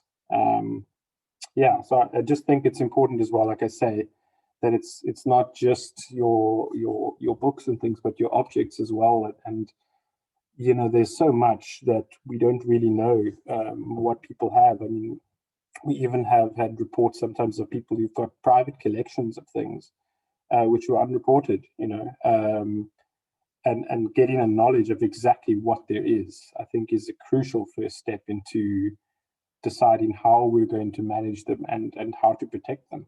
Thanks. Thanks for that input, Kieran. Really important to note that down, like these taking into consideration the broad archival holdings rather than just the formal knowledge repositories that we usually associate with libraries and archives. So, not just the books, but also the books and documents, but the artworks and the other objects that we have in our various different collections. We still have a little bit of time. If there are other contributions that people want to come in and make, perhaps from other institutions, non-academic institutions that want to make inputs on the state of the collections, as well as things that our intellectual community should be thinking about. George, I see your hand up. Please come back up on screen, George. This one is it's a completely tangent, but I think it's something that's important for us to keep in mind. This fire comes after another fire at UCT, where artworks basically were consumed by fire under different circumstances. And I think it becomes important for whatever discussion goes on about this particular fire to be cognizant of the other fire, because those two fires for me are related.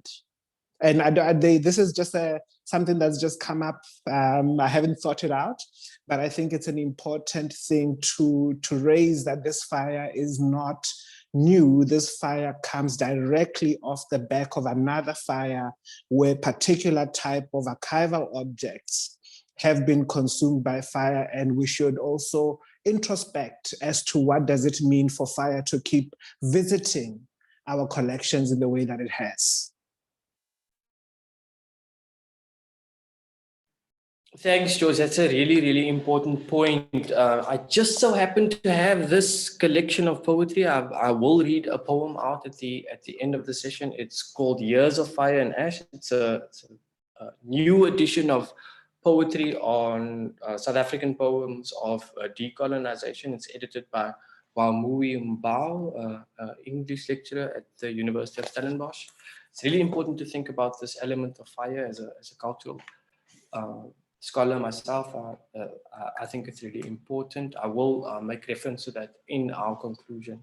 But Professor Roman Roth wants to come back into our conversation. I think this will be the last point that we take, and then we will wrap up and provide some more information. Yes, sorry, it's a very practical point, and I'm just responding to some comments in the chat, or rather question, particularly Anne's comments about restoration. Also Jethro's comments in the video.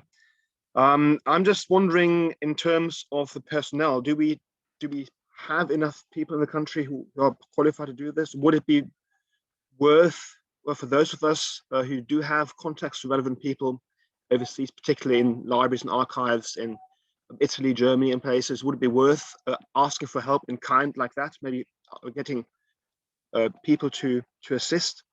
It's just a question, because this appears to be a major operation, and that will be for a long time. Thank you. Roman, I think that the library have been inundated with offers of assistance, and certainly all the ones I've had, I've forwarded to them. It's not clear at all at this stage how they're prioritizing things, or how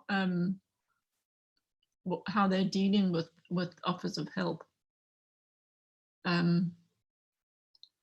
So that's at the moment completely unknown, but I think it's critical, because there's not a huge amount of expertise in the country.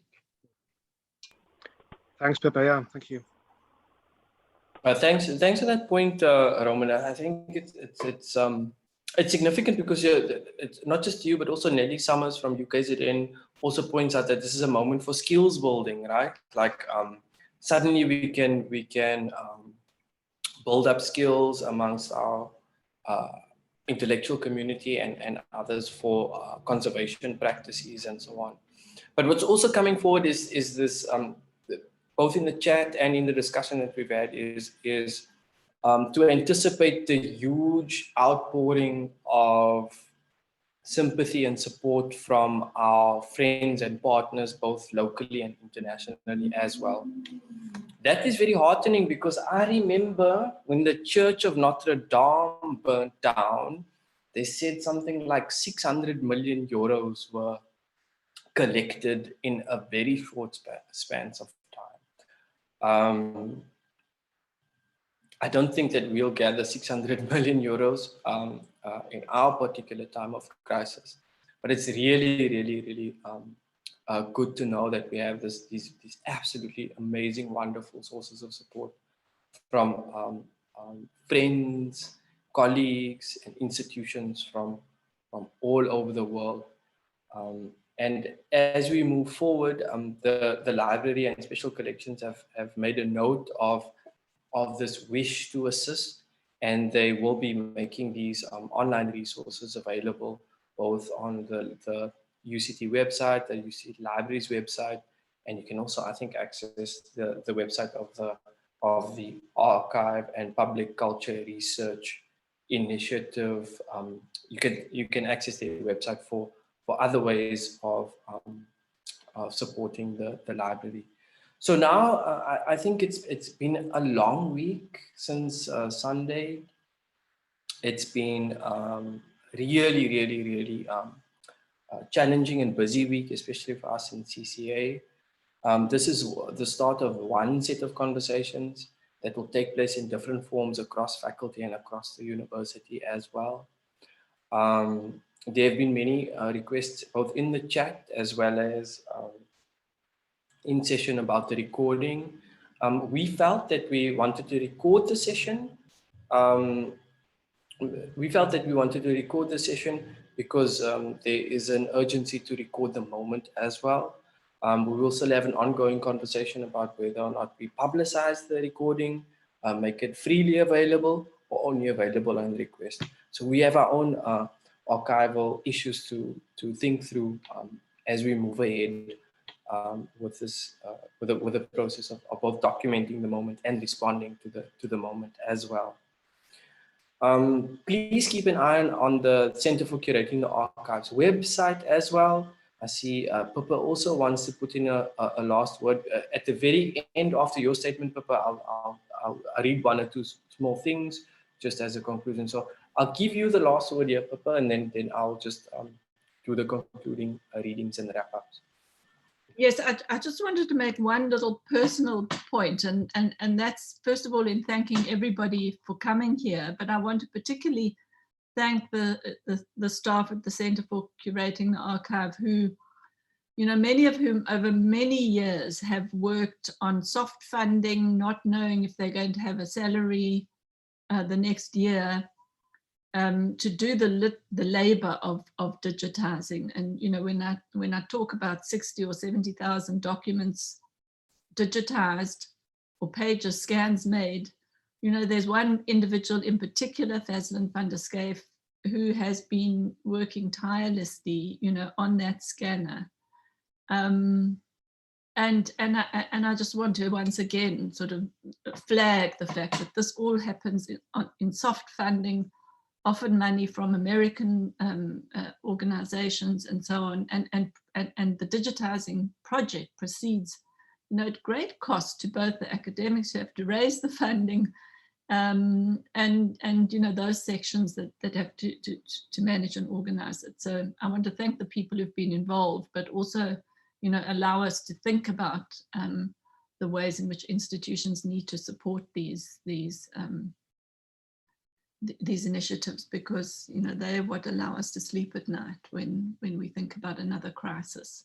Anyway, thank you very much, everybody, and back to you, Dwayne.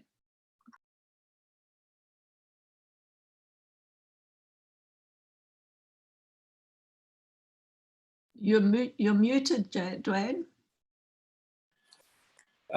Thanks for that, Pippa, and I want to thank all our guests.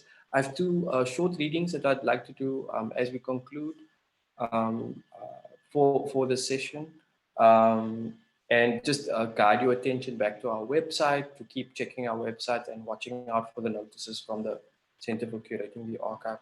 I'll read a poem. It was a difficult week. There were so many emotions and so many things to think about. And thinking through what may be appropriate, I found a poem from this collection, Years of Fire and Ash, South African Poems of Decolonization. It's a poem called Broken Things by Siza Nkosi Mokele that I'd like to read, and it may speak to the moment that we are sitting with. After this, I'll read a short note by the Vice Chancellor.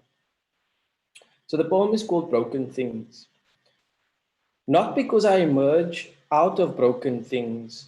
Kraals in my homestead are overflowing. Grandmother has named them all. One day, one of the heifers was late to return to the great house. We heard it bellowing. Moo, moo, my teats are in heat. There is abundant milk. The calf is emaciated. Please let me in, old lady. Grandmother opened up to the calf's jubilation. It soothed its mother by suckling. We also assisted by milking it. We drank the milk while it was warm, not because I emerge out of broken things. I come from maternal quarters, from ancestral altars, soiled by whirlwinds at the hearth, where the elders lie waiting, where women kneel on broken knees. I know pain well, the sorrow of losing that which I held dear, a bowl in which flowers are kept, the coal stove tales of grandmother. I am built out of ashes. I break things out of anguish, not because I came from the midst of broken things. I thought that was resonant for some of the issues that we're trying to think through. Poetry is sometimes more captivating than formal narrative. And to finally conclude, I'd just like to return to a message that was appended to the Vice-Chancellor's email from earlier on this week, just as a hopeful conclusion to what is going to be a tough journey going forward. So the Vice-Chancellor, Mamokgethi Phakeng, says at the end of an email most recently about the state of the Jagger Library, he says, "We cannot replace the treasures of scholarship we have lost, but we can create new treasures out of our own scholarship. In the same way, each of us can rebuild our own sense of purpose out of this tragedy. Our colleagues in the libraries have a long road ahead of them, and many of us feel the devastation of the loss of this significant institutional asset. But we will walk this road to rebuild our facilities together." So the message there is we have to get busy with producing many new inputs that will be included in the African Studies Library of the future. Friends, thank you so much for joining us this afternoon for what is the first of many conversations.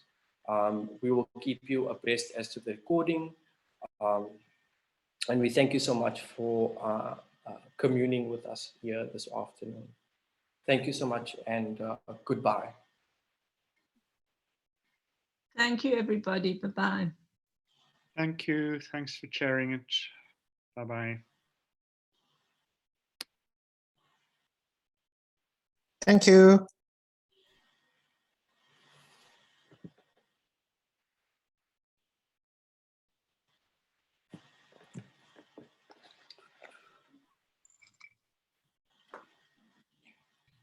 Bye-bye. Bye-bye. Sometimes I'm not sure, like, is this is waving? Like it's like you're on a flight. I think we can stop the recording now.